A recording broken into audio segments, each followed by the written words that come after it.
Para conocer a un jefe supremo de nuestra Iglesia Católica, se necesita cercanía, profundización e interpretación de ese sucesor de Pedro.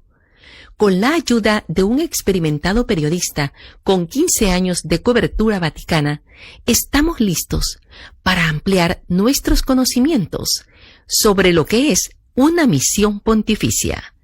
A partir de este momento. Bienvenidos a compartir este espacio con María Hilda González Flamenco, tu servidora para acompañarte en la búsqueda de vivir una vida en plenitud. Bienvenidos a este nuevo episodio que les aseguro será extraordinario. En su podcast Vivir el Presente con Mamá Hilda tendremos la oportunidad de conocer y hablar de algo que a usted le va a fascinar, porque a mí realmente me encanta. Nada menos el tema es el Papa Francisco, primer Papa latino y su pontificado. En esta ocasión será extraordinario porque extraordinaria es la persona que el Señor nos ha permitido poder conversar de este tema al respecto. Nada menos él es un diplomático, periodista, excelente traductor con el dominio de 7 idiomas y sacerdote. Y sobre todo eso es mi amigo. Quiero que le demos la bienvenida al Padre Gonzalo Meza. Muy bienvenido. ¿Cómo está, Padre? Doña Hilda, pues es un gusto estar con todos ustedes con este programa, con este podcast, pues es que acaba de iniciar en este mundo virtual en el que estamos viviendo y pues es una manera maravillosa de evangelizar, de llevar la palabra de Dios usando las nuevas tecnologías. Así es, estamos hablando de tecnología y de medios con alguien que le fascina, porque realmente en el interior de su corazón siempre tiene esa gentileza de ser usted un buen comunicador. Yo le agradezco a Dios por conocerlo y quisiera que, aunque hay tantas cosas que podríamos hablar en diferentes acápites, yo quisiera que en este momento, al enfocarnos con el Papa Francisco, antes nos hiciese un poquito de relación con esa experiencia que usted ha tenido con 3 pontífices. Así es, doña Hilda. Mire, justamente al Papa Juan Pablo II yo tuve la oportunidad de conocer y, intercambiar unas palabras con él. Lo vi muchas veces, pero intercambié palabras con él nada más una sola vez. Ya al final de su vida, en el último año en que él todavía pudo ir a Lourdes. Recuerdo que fue en Lourdes, en ese viaje que le pude acompañar a Lourdes, en el último viaje que realizó a Francia, cuando pues lo vi al Papa. Obviamente pues ya estaba muy enfermo el Papa Juan Pablo II, y una semana después tuve la oportunidad. De Lourdes viajamos a Roma y de ahí a Castel Gandolfo. Tuve la oportunidad pues de intercambiar unas palabras con él. Pues obviamente yo estaba muy joven y eso debió haber sido en el 2004, durante el verano del 2004, si no mal recuerdo. La última visita que el Papa Juan Pablo II hizo a Lourdes, ya se le veía muy demacrado, pero pues siempre tenía esa fuerza que solamente él podía transmitir. Una fuerza que pues aunque ya estaba muy endeble de salud, pues seguía transmitiendo a través simplemente de la mirada, una mirada pues muy profunda, esa mirada que podía, pues una mirada de un santo, ¿no? Y eso, como le digo, pues fue en el 2004. Luego, más adelante, ya sabemos todo lo que pasó durante la agonía del Papa. Pues yo no tuve la oportunidad de estar ahí cubriendo ese evento. Fue otra compañera de la estación de radio de México, de Foque Noticias, que cubrió pues todo el funeral de San Juan Pablo II, y no nada más el funeral, sino la agonía de San Juan Pablo II. Yo comencé en realidad a cubrir al Papa Benedicto XVI en el 2005. Fue cuando pues digamos me estrené como periodista enfocado, centrado sobre el papado y el Vaticano. Yo pues obviamente sí tenía conocimientos teóricos de periodismo, sabía, en fin, pero pues en la práctica nunca lo había hecho. Y fue cuando me invitaron a trabajar de esta estación de radio, que es mi casa, Enfoque Noticias, cuando pues acepté en el 2005 empezar a cubrir al Papa. Yo la verdad es que no tenía ni idea de cómo se cubría un Papa. Obviamente conocía, como le digo, pues la Iglesia Católica, conocía muchas cosas, pero una cosa es la teoría y otra es la práctica. Entonces fue en el 2005, en el primer viaje que hizo el Papa Benedicto XVI a Alemania durante la Jornada Mundial de la Juventud, cuando digamos pude comenzar a cubrir las actividades del Papa Benedicto XVI.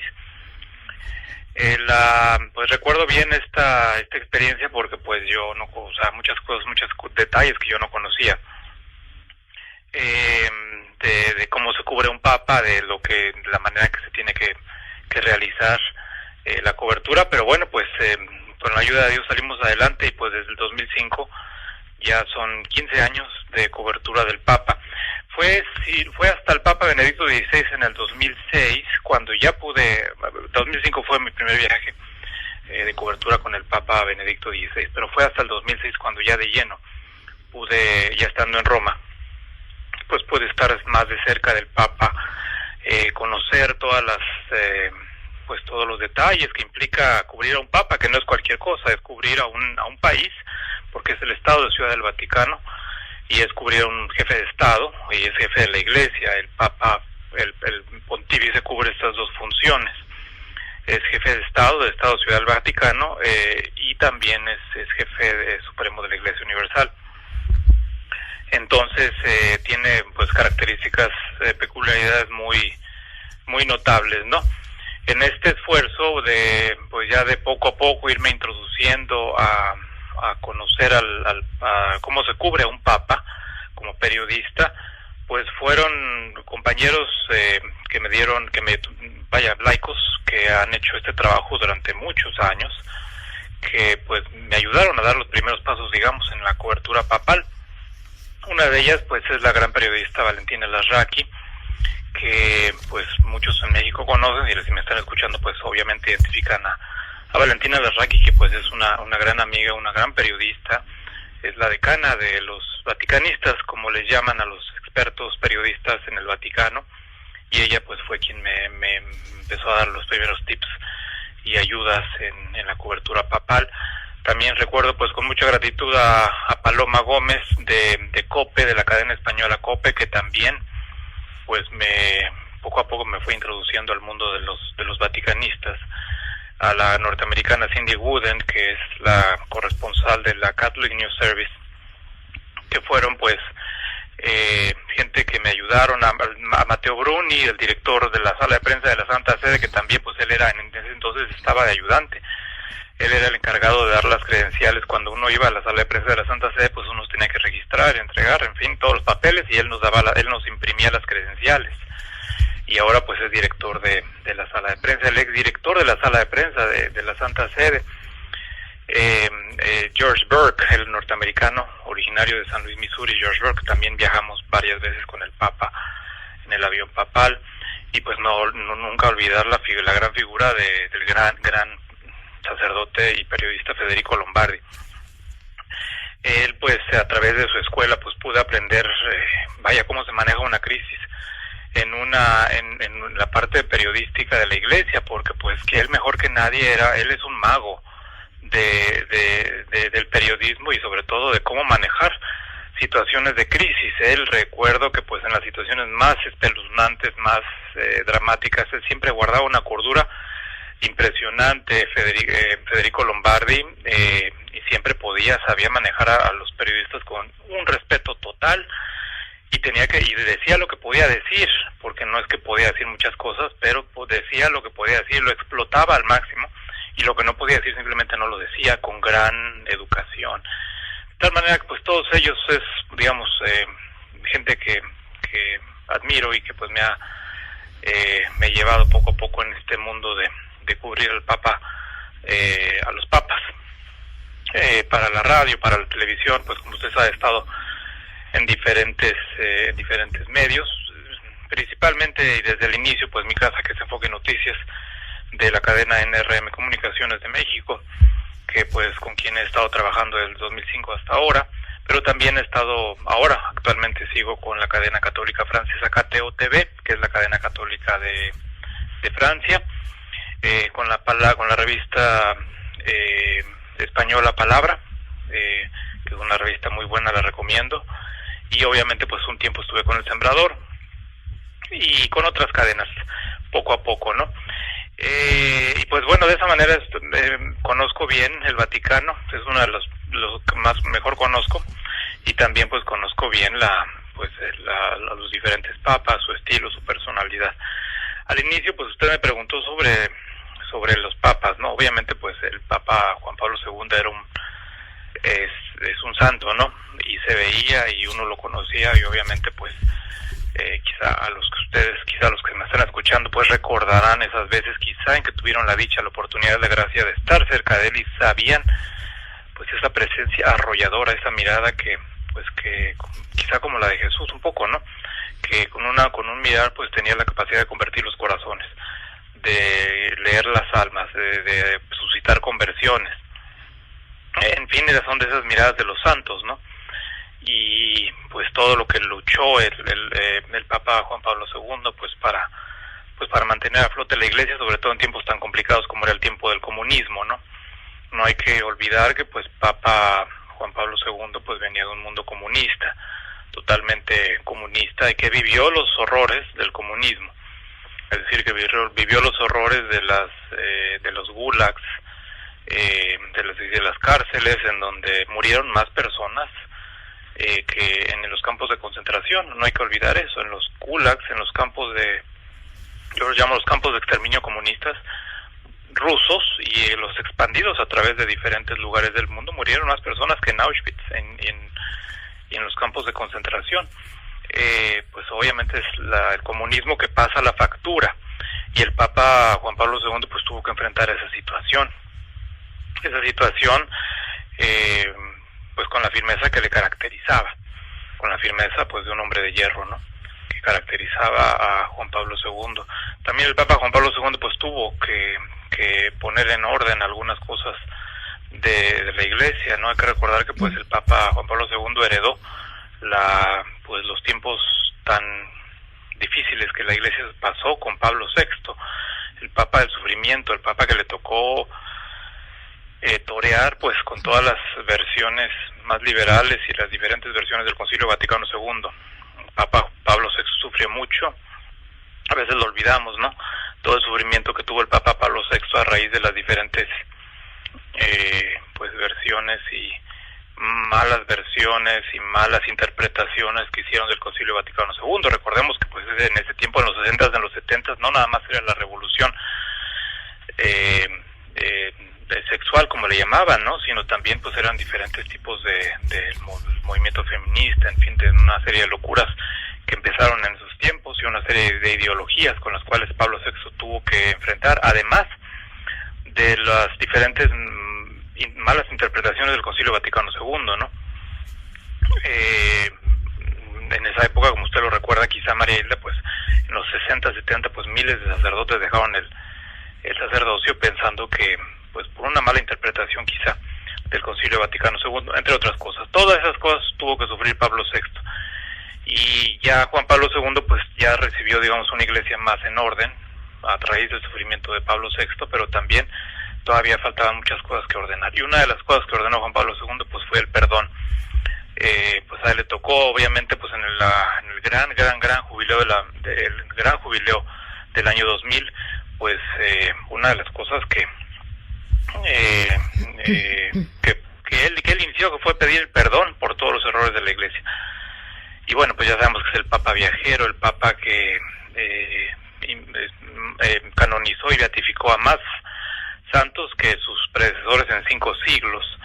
El Papa que escribió o mandó a escribir muchas encíclicas, cartas apostólicas, en fin, era un gigante, un titán que pues en realidad no lo van a superar, ¿no? Eso es casi imposible, ¿no? Hacer todo lo que hizo Juan Pablo II es una tarea de titanes. Hoy uno lo ve bajo las condiciones en que estamos y dice, bueno, pues es que esto obviamente pues fue el Espíritu Santo, ¿no? Porque es una tarea titánica la que hizo Juan Pablo II, desde derribar el muro comunista hasta poner en orden a la Iglesia, pedir perdón por los errores del pasado y aceptarlos, y escribir una cantidad impresionante de documentos importantes que aún debemos y tenemos que repasar, porque todos son importantísimos. Y además pues los viajes que ningún pontífice había realizado y que va a ser muy complicado que alguien lo supere, ¿no? Por toda la logística que implica un viaje papal. Pues eran los tiempos de Juan Pablo II. Antes era más fácil, digamos, no había lo de los ataques terroristas, y obviamente pues la economía, al menos en los 80s, 70s, todavía funcionaba un poquito mejor, pero pues ahora ya es imposible pensar en eso, ¿no? Imagínese usted pensar ahora en un viaje papal en medio de la pandemia, pues es imposible. De hecho, el Papa Francisco canceló todos los viajes que tenía planeados para el año 2020, y quería ir a Irak, quería ir al Sudán del Sur, siempre ha sido su sueño, a Sudán del Sur, con el obispo anglicano Justin Welby. Ya tenían planes, también tenía planes el Papa Benedicto de ir a Irak. De hecho, mandó el Papa Francisco mandó a Pietro Parolin, el secretario de Estado del Vaticano, para más o menos analizar y ver las posibilidades de ir a Irak, aunque sea en una visita rápida, pero el Papa Francisco tiene ese deseo en su corazón de Irak y Sudán del Sur. Son los dos que se quedaron en el tintero, porque pues al menos en el 2020 no se va a poder. Pues el Papa Benedicto pues ya heredó toda esta labor titánica de Juan Pablo II, ¿no? Y al Papa Benedicto pues me le tocó seguir poniendo orden en algunos aspectos que Juan Pablo II no tuvo la oportunidad por falta de tiempo de poner en orden, como fueron los escándalos, ¿no? Que tristemente se empezaron a surgir, a salir a la luz en el pontificado de Benedicto XVI. No es que no existía, lo que pasa es que son muchos de estos escándalos, el mayor porcentaje fueron cosas que sucedieron en los 60s, en los 70s, durante el tiempo que le comento que es pues tiempo tan convulso del mundo, no nada más de la Iglesia, sino del mundo, ¿no? Y al Papa Benedicto pues le tocó tener que, entre otras de las cosas, tener que enfrentarse con ese problema tan grave, ¿no? Que, como les digo, no es que se dieron en su pontificado, sí algunos, pero el porcentaje fueron mínimos de los escándalos. Todos se dieron más o menos en los 60, 70, mediados de los 80, cuando pues en la Iglesia tristemente pues como les digo, los tiempos convulsos y en fin, tantas cosas que sucedieron que no había regulaciones claras, específicas, pues suscitaron todas estas dramas tan terribles, crímenes que el Papa Benedicto tuvo que enfrentar y que después Francisco pues sigue todavía enfrentando con mucho rigor. El Papa Benedicto, una de las cosas que también se le debe de atribuir mucho, una de sus herencias es poner rigor y orden. No fue el Papa Francisco quien empezó, fue el Papa Benedicto quien tuvo que tomar al toro por los cuernos y decir hasta aquí, cero tolerancia para todo ese tipo de crímenes o cosas horrendas que sucedían, de los escándalos, ¿no? Y a partir del Papa Benedicto fue quien puso las bases legislativas, canónicas, para poner un hasta aquí. Y fue el Papa Francisco quien le tocó desarrollar pues todos esos aspectos, ¿no? Le digo, doña Isla, pues el Papa Benedicto es el teólogo por excelencia, ¿no? Me parece que es una de las mentes más brillantes que ha dado el siglo XX, ¿no? Pues uno se debe de acordar pues de los grandes teólogos, ¿no? De Hans von Balthasar y de otros muchos teólogos brillantes que dieron pues una aportación importantísima al Concilio Vaticano II, pero una de las mentes que estuvo ahí fue Benedicto XVI, quien asistió al Concilio Vaticano II como asistente de su obispo en ese entonces, pero que ya le veían a él, pues obviamente al Papa Benedicto, esta mentalidad tan brillante, que pues después lo reflejó en su pontificado, ¿no? Es uno, como les digo, pues me parece una de las mentes más brillantes, uno de los teólogos más refinados que podía haber, que existen todavía en el siglo XX, ¿no? Y lo sigue siendo, ¿verdad? Todavía. Sí, el Papa Benedicto sigue con una mente muy brillante, un cuerpo muy frágil, pues tiene 93 años, pero la mente, pues, una mente, pues, brillantísima. Tristemente, muchas veces a los papas no se les conoce bien. Al Papa Benedicto tristemente le atribuyen este aire de arrogancia, lo cual no tiene en absoluto, porque es una de las personas más humildes que he conocido, uno de los más brillantes pero uno de los más humildes que he conocido, y humildad que se refleja no nada más en la manera de hablar, sino también en la manera de tratar a las personas, en sus maneras tan finas y tan educadas, pues, que él tiene, que él tuvo a lo largo de todos sus pontificados. En todos los detalles siempre se distinguía por esta finura, delicadeza y humildad. Desde la recepción a un jefe de Estado hasta encontrarse con los jóvenes, con otros obispos, siempre se distinguió con esta finura y esta humildad el Papa Benedicto. Obviamente, pues él es una persona de oficina, de un profesor. Recordemos que a lo largo de muchos años, al menos 7 años, estuvo de profesor de teología dogmática en la Universidad de de Regensburg, en donde enseñó dogmática. Y pues como profesor, pues él siempre su deseo fue ser profesor, hasta que pues lo hicieron obispo y luego cardenal, y lo mandaron a la Congregación para la Doctrina de la Fe, y también ahí pudo seguir con su labor científica, teológica, pero siempre pues siendo un hombre de pensamiento, ¿no? Por tanto, pues no era un hombre extrovertido, porque nunca lo fue. El Papa Benedicto, Joseph Ratzinger, nunca fue un hombre extrovertido, siempre fue un poco introvertido, dedicado a los estudios, ¿no? Diferente, por ejemplo, de Francisco, de Juan Pablo II. Exacto. Y esta característica siempre la mantuvo en su pontificado. Recuerdo que al principio el Papa, pues en la transición, cuando Benedicto XVI fue elegido Papa, él trató en los primeros 6 meses de mantener el ritmo acelerado de Juan Pablo II, y pues no es que no haya podido, es que no le daba el cuerpo. Juan Pablo II tenía un ritmo de gigante, o sea, recibía desde la mañana que se levantaba hasta en la noche, recibía gente, tenía audiencias, hablaba por teléfono, o sea, no paraba. Y esta agenda, digamos, se la heredó a Benedicto XVI, porque obviamente pues muchas de las citas o muchos de los compromisos pues ya habían sido heredados, ya las tenía que tener. Compromisos con jefes de Estado, compromisos con obispos, visitas ad limina, en fin. Y pues el Papa Benedicto pues tuvo que reducir un poco drásticamente todo eso, porque no hay que olvidarse que el Papa Benedicto XVI, él dedicaba mucho tiempo a escribir de puño y letra sus audiencias, sus mensajes, sus alocuciones. Él las preparaba de puño y letra, porque dedicaba bastante tiempo al trabajo de escribir, de revisar, y obviamente pues de revisar con atención. Pues imagínese usted la pila de expedientes que tiene que revisar y que le pasaban a las otras oficinas, a otros dicasterios. Él lo hacía de puño y letra, él no delegaba a nadie. Delegaba poco Benedicto XVI en esos aspectos, en la parte de escribir audiencias, encíclicas, en fin, alocuciones. Él lo hacía de puño y letra. Indudablemente con esa misión de maestro que tenía, ¿verdad? Correcto. Yo siento que en el corazón usted tiene mucho que enseñarnos, decirnos, contarnos del Papa Benedicto. Me encantaría tener un espacio exclusivo para él, para conocerlo más, porque además de que fue el tiempo preciso de su seminario y ordenación en Roma, yo sé que hay mucho que decir del Papa. ¿Qué tal si en otra ocasión nos extiende esas maravillas de las cuales nos ha vislumbrado en este momento?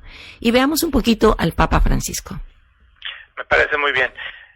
Mire, el Papa Francisco yo recuerdo muy bien, porque sí me tocó cubrir el cónclave completito, cuando en febrero del 2013, el 12 de febrero del 2013, me parece, el 11, el 12, un día antes de a la vigilia de Nuestra Señora de Lourdes, el Papa, el Benedicto XVI, convoca a los cardenales para una reunión ordinaria.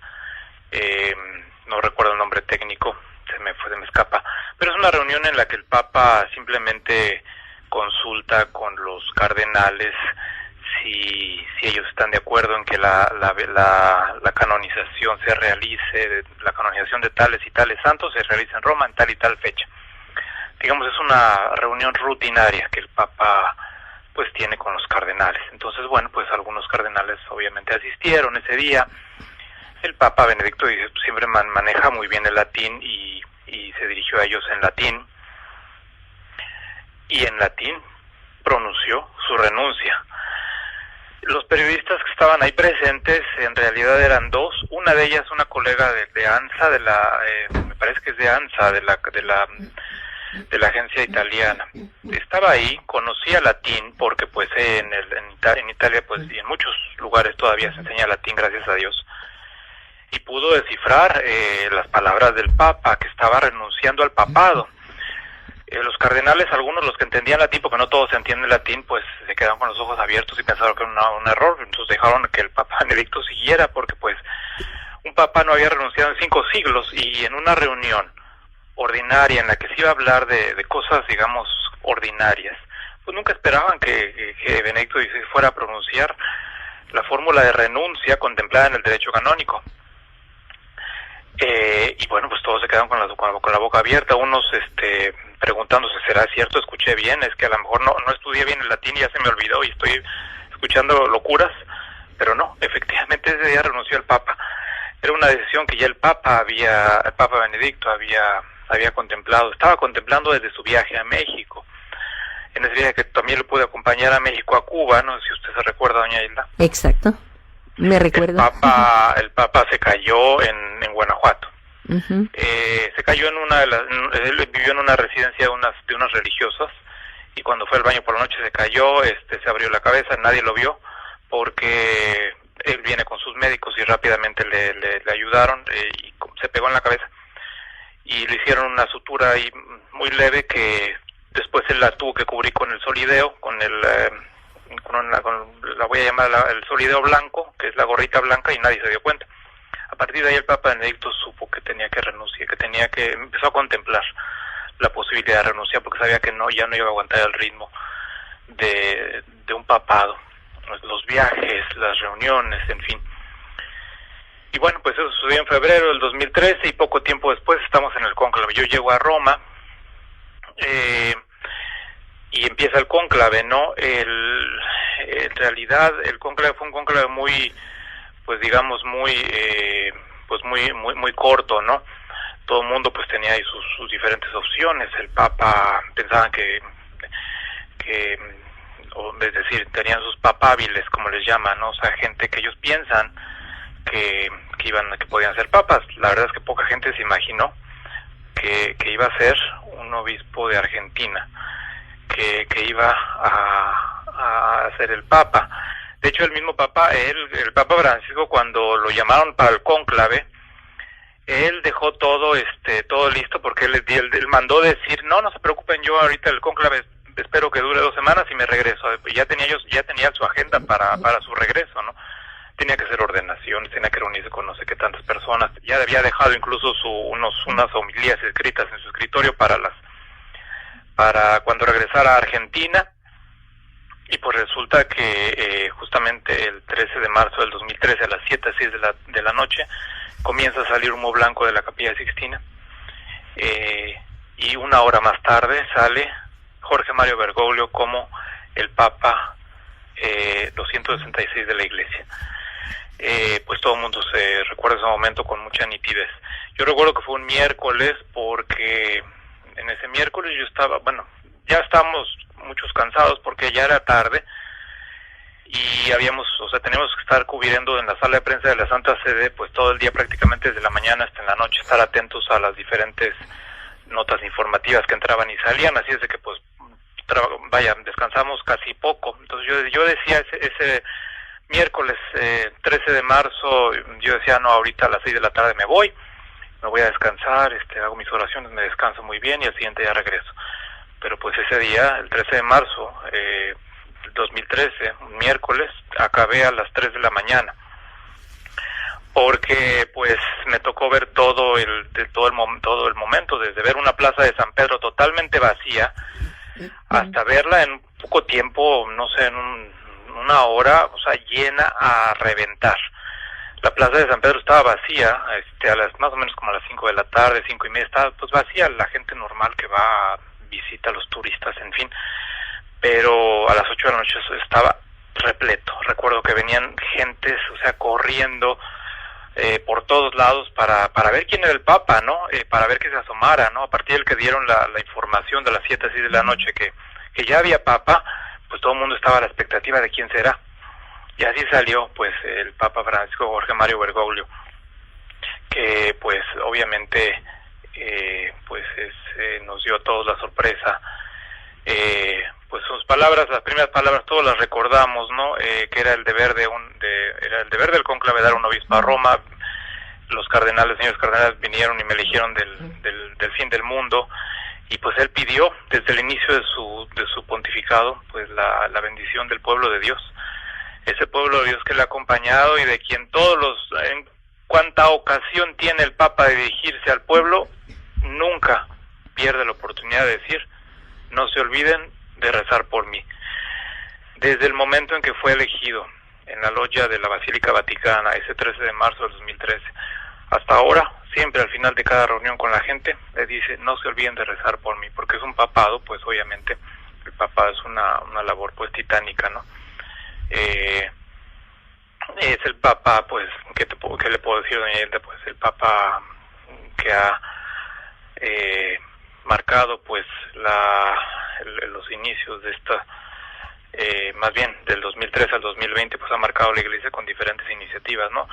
Yo lo podría llamar, digamos, en dos términos sencillos: el Papa de la Misericordia, el Papa de los migrantes y el Papa de la gente. ¿Por qué de la misericordia? Pues porque él, recordemos que reconvocó a este jubileo de la misericordia, porque pues obviamente él quiso enfatizar en este jubileo extraordinario de la Divina Misericordia, pues la importancia que tiene esta característica de Dios, que Dios es compasivo y misericordioso. Dios es misericordioso, es uno de los atributos, quizá el más importante de Dios, que es Dios misericordioso, y él no se cansa de repetirlo, ¿no? La misericordia de Dios, y él no nada más con las palabras, sino con los hechos ha demostrado o ha tratado de darle a conocer a la gente ese rostro de Dios, que es el rostro de la misericordia de los pobres y de los inmigrantes, porque pues, doña Hilda, usted y yo sabemos que es el Papa que más ha estado, quizá uno de los en la historia, uno de los más cercanos a los pobres y a los inmigrantes. No hay que olvidarse que el Papa Francisco nombró a un cardenal, este cardenal polaco, que conozco, pues se me va ahorita su nombre, porque el cardenal polaco es el capellán de las religiosas polacas en el colegio norteamericano donde yo vivía, y yo lo veía ahí al cardenal polaco. Luego el Papa lo llamó para hacer su limosnero apostólico y luego lo hizo cardenal. El Papa Francisco tiene un contacto muy estrecho con él, porque este cardenal se encarga de ir y repartir comida a los pobres. Él va en la noche y les reparte cobijas, les reparte despensas, les reparte medicinas. A algunos les da dinero. Es el cardenal que se ha metido, eso lo cuento pues muy, sí. Es algo jocoso, ¿no? Resulta que un edificio, pues de donde viven puros inmigrantes, le cortaron la luz porque no pagó la luz. Obviamente el recibo de luz no los pagaron y pues les cortaron la luz. Pero eran cientos de familias que estaban ahí. Entonces el cardenal polaco, que es el limosnero apostólico del Papa Francisco, fue y se metió al subterráneo, al basement, al subterráneo, para buscarle ahí cómo enchufar los cordones, los alambres y volverles a reinstalar la luz. Así que lo mandan, de verdad que lo iban a hacer una falta administrativa grave, ¿no? Pues imagínense. Pero pues él es el tipo de personas que es este cardenal. El cardenal que ha ido a Grecia, el Papa, no se olvide, doña Hilda, que fue en uno de sus viajes a Grecia, trajo un grupo de inmigrantes. Exacto, sí me acuerdo. Que los llevó a vivir a Roma, bajo los auspicios del Vaticano. Es el Papa Francisco quien abrió, yo no sé si la gente conoce, pero en la Plaza de San Pedro, antes había una oficina de correos, viendo a San Pedro a la derecha, cercana del portón de bronzo, antes había una oficina de correos. Ya esa oficina de correos está cerrada porque el Papa Francisco la hizo baños para los pobres. O sea, mucha gente se imagina que porque que está uno en Roma o está uno en una de estas ciudades muy bonitas como París o Roma, pues no va a haber pobres, y al contrario, o sea, uno ve a los pobres en Roma por todos lados, y mucha gente antes del Papa Francisco se quedaba a las afueras de San Pedro, ahí por el Vaticano, se quedaba a dormir en las calles. Y por eso el Papa Francisco decidió, número uno, abrirles un baño, donde pueden ir los indigentes, o quien quiera, a darse una ducha. Ahí también les pueden cortar el pelo, o sea, se les ofrece este servicio de cortar el pelo y cortarles la barba, y se les da un desayuno, y también se les da bonos o, ¿cómo se llama? Sí, pues bonos para que puedan ir a comprar comida, vales de despensa, ¿no? También el Papa Francisco instituyó una unidad clínica médica móvil, ahí a las afueras de San Pedro, ahí a un ladito, o sea, en la plaza de San Pedro, ahí está la unidad médica móvil, que tiene como misión principal atender a los indigentes. También hace un año más o menos, hace año y medio, el Papa Francisco también ahí, o sea, en la plaza de San Pedro, a un ladito, casi enfrente, el Papa abrió un comedor para los indigentes, un comedor en el que pueden llegar quien quiera, y se les da y se les sirve la comida. También tienen un lugar donde pueden ver, tienen una sala de computadoras y un lugar en donde ellos puedan sentarse a leer a sentarse a leer en un lugar digno, limpio y decente. Exacto. Que pues es todo algo que todo mundo se merece, ¿no? No hay que olvidar, doña Hilda, que también dentro del Vaticano ya la Madre Teresa de Calcuta había pedido al Papa Juan Pablo II, usted sabe que Madre Teresa pues le pedía cosas a la gente, cosas buenas obviamente, ¿no? Pero así como muy difíciles, ¿no? Un día llegó Madre Teresa a pedirle a Juan Pablo II que quería un lugar dentro del Vaticano para darle de comer a los pobres y para tener ahí a huérfanos y a la gente que estaba tirada en la calle. Pues imagínese eso, ¿no? O sea, cómo es posible, o sea, sí, una petición como tal, una pues era muy difícil, estricta, ¿no? Sí. Deme un lugar aquí dentro del Vaticano para atender a los indigentes, darles de comer, recibir a los huérfanos y a la gente que se está moribunda, recogerla. Pero el Papa Juan Pablo II, pues otro santo, pues concedió el deseo de Madre Teresa de Calcuta y abrieron ahí, en una esquinita del Vaticano, es Sí. propiedad del Vaticano, la casa de Madre Teresa de Calcuta, en donde viven, obviamente la atienden cerca de 10 hermanas religiosas de Madre Teresa, y atienden ahí, todos los días dan de comer, dan de cenar a cerca de 50 indigentes. Yo tuve la oportunidad de trabajar con ellas. Como ahí voluntario.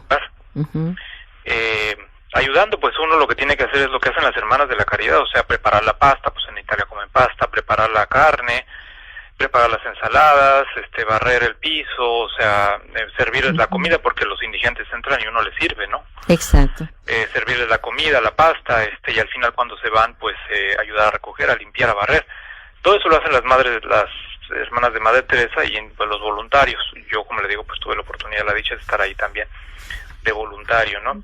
También las hermanas ahí en el Vaticano tienen en la parte superior, en el segundo piso, un lugar en donde reciben a cerca de 15, en ese tiempo, hace como 5 años, tenían a 15, 20 ancianitas que tiraron, suena muy feo decirlo, pero las familias las aventaron a la calle y las dejaron tiradas moribundas.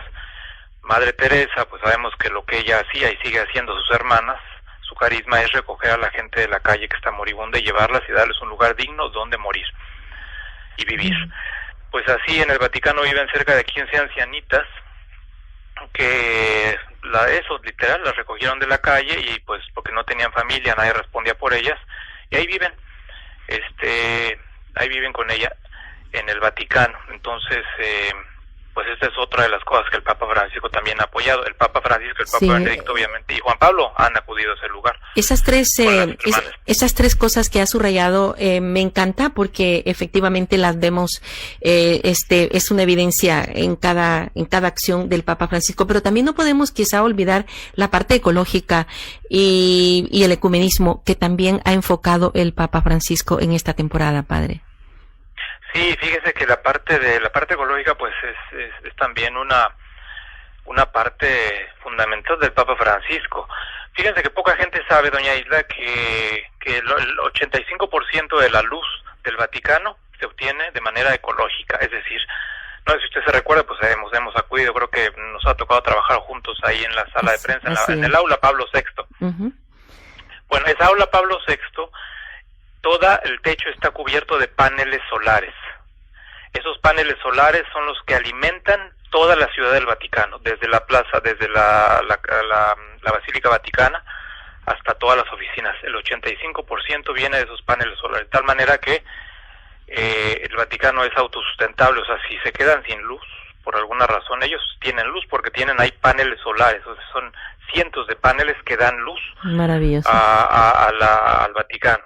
También el Vaticano hace poco, obviamente con el Papa Francisco, se extendió una ley de no usar plásticos. O sea, ahí ya no venden plásticos y tratan de usar el plástico que, o sea, no lo usan. Y obviamente tratan de que todo sea reciclable. El Papa Francisco, pues obviamente con esta encíclica, Laudato Si, que ya cumplen 5 años este año de su promulgación, pues quiso recalcar esa parte tan importante que pues está un poco olvidada. No es que él se la haya inventado, que se la haya sacado de la manga o se la sacó como un mago saca un conejo de la chistera, ¿no? No, eso ya estaba en la Biblia, ¿no? Entonces, es decir, Dios es el autor de toda la creación, es el creador, pero puso al hombre a custodiar lo creado, a beneficiarse, pero también a custodiar de lo creado, de la creación. Y el objetivo de Laudato Si es sensibilizar a la gente de que nosotros estamos aquí también para custodiar a la creación. O sea, somos hijos de Dios, pero también tenemos que cuidar a las criaturas de Dios y lo creado por Dios. Y por tanto eso implica pues cuidar el medio ambiente. En los últimos 80 años pues se ha dado una degradación ambiental tremenda y estamos pagando el precio de toda esta degradación ambiental con los desastres naturales, que no son solamente tan naturales, muchos pues son consecuencia del degrado ambiental, los huracanes, en fin, el aumento de la temperatura o el descenso de la temperatura en grados extremos, pues son eventos meteorológicos que son mucha parte debido a la degradación ambiental provocada por el hombre. El Papa Francisco pues ha insistido en que como católicos también tenemos que cuidar a la creación, ¿no? Y obviamente pues utilizó las palabras del poema de San Francisco de Asís.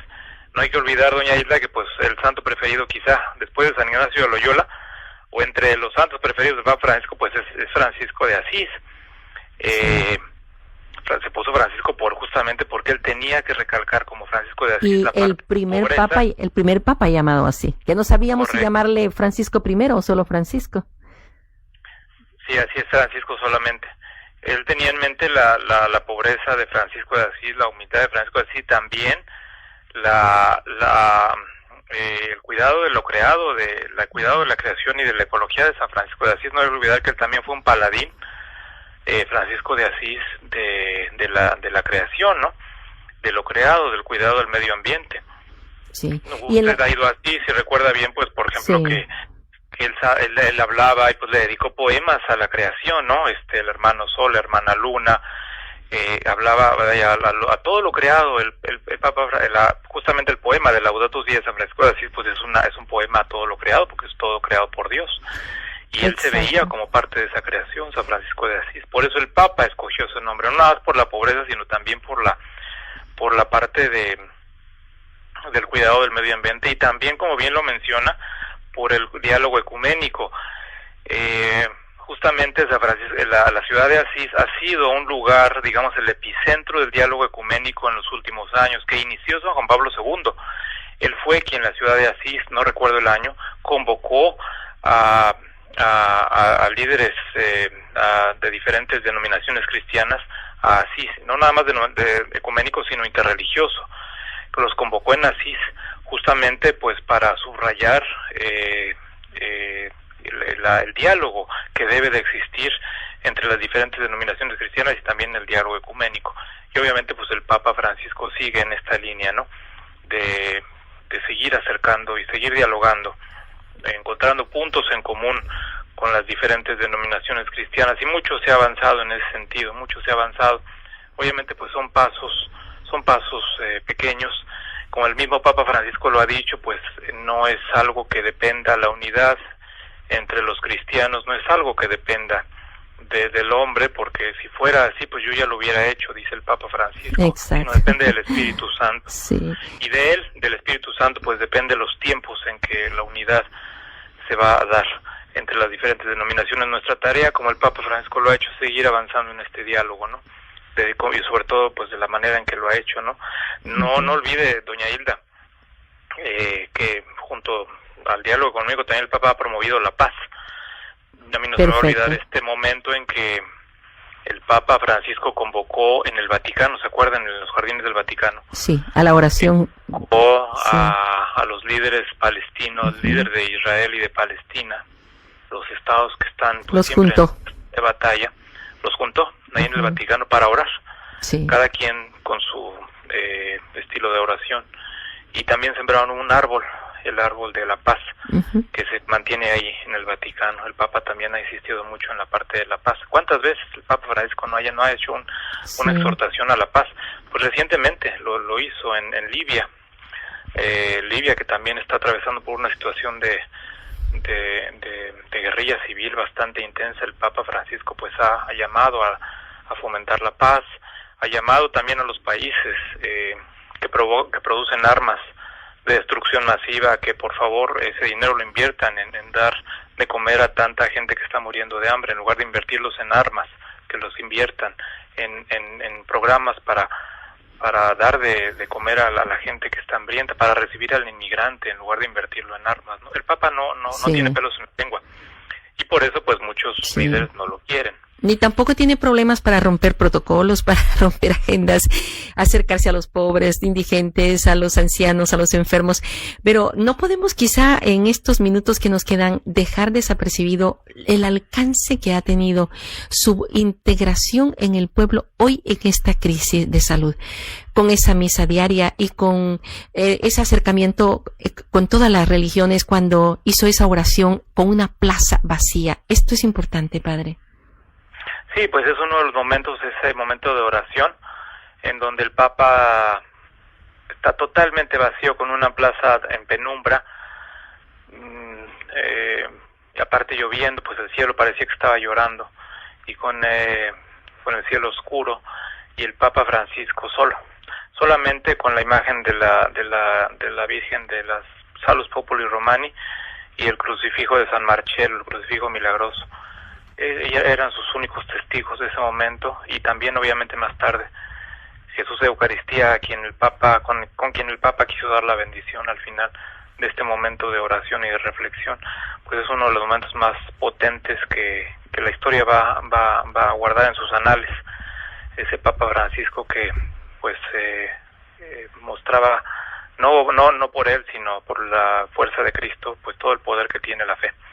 Y no solo demostraba solamente a los católicos, sino al mundo entero, porque si usted pregunta entre los judíos, entre los musulmanes, diferentes denominaciones cristianas, ¿qué imagen recuerda el Papa Francisco? Probablemente le van a mencionar el Papa Francisco solo en la Plaza de San Pedro durante la pandemia. Y es ese mensaje que casi silencioso, pues pudo llegar a todo el mundo. Ha sido el tiempo demasiado breve para tanto que usted podría contarnos.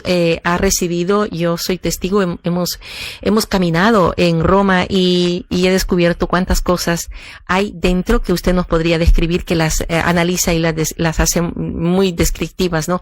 Pero nos encantaría invitarlo en otra oportunidad, número uno, y en segundo lugar que también tuviésemos un instante para la oración y su bendición, padre.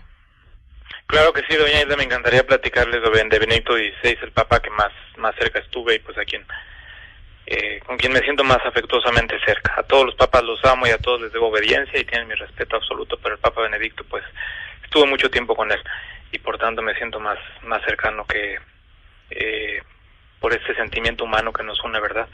A todos los amo y a todos los respeto y obedezco, pero con el Papa Benedicto hubo ese clic especial que me une con él. Entonces sí, tenemos que dedicar, como bien lo dice, un espacio a Benedicto XVI, que es una de las mentes más brillantes de teólogos del siglo XXI. Vayamos a un momento de oración. En el nombre del Padre, y del Hijo y del Espíritu Santo. Amén.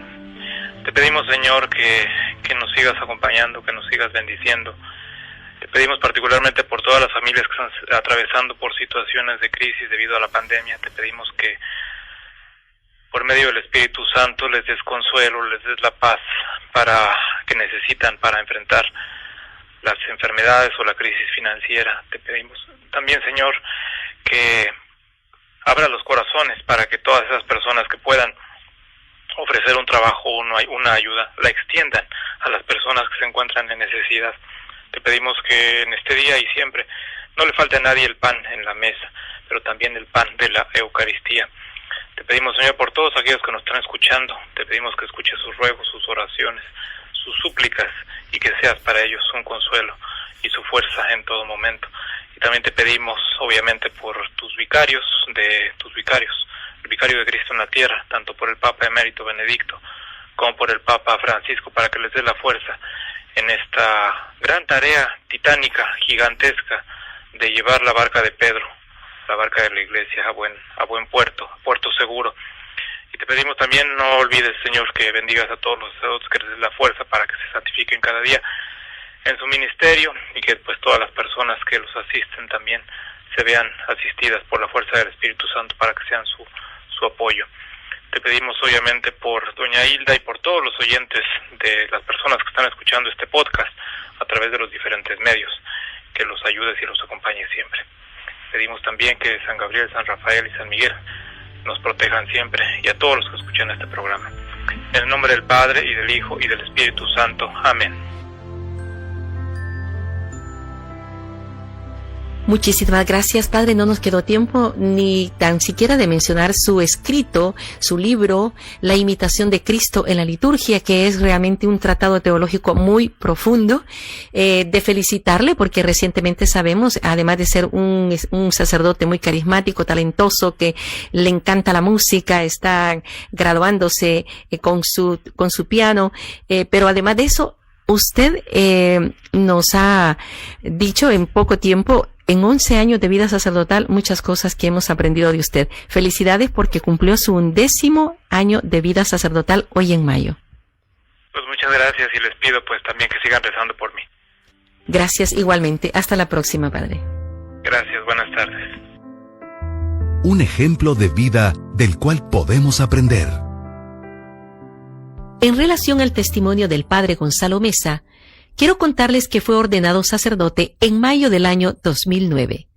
Colabora desde el 2005 como periodista especializado en temas del Vaticano y el Papa en varias estaciones de radio y televisión de México, Francia, España y los Estados Unidos. Con esa función ha viajado varias veces en el avión papal en diferentes viajes apostólicos. El Padre Mesa obtuvo el posgrado en liturgia en la Universidad de la Santa Cruz en Roma. El libro del Padre Gonzalo Mesa, La imitación de Cristo en la liturgia, se puede adquirir en Amazon, poniendo en el espacio de búsqueda Gonzalo Mesa. Lo encuentra en las redes sociales como Gonzalo Mesa, y en Twitter, específicamente en sus aspectos periodísticos, como @FR Gonzalo Mesa. @FR Gonzalo Mesa. Hasta la próxima. Que Dios les bendiga.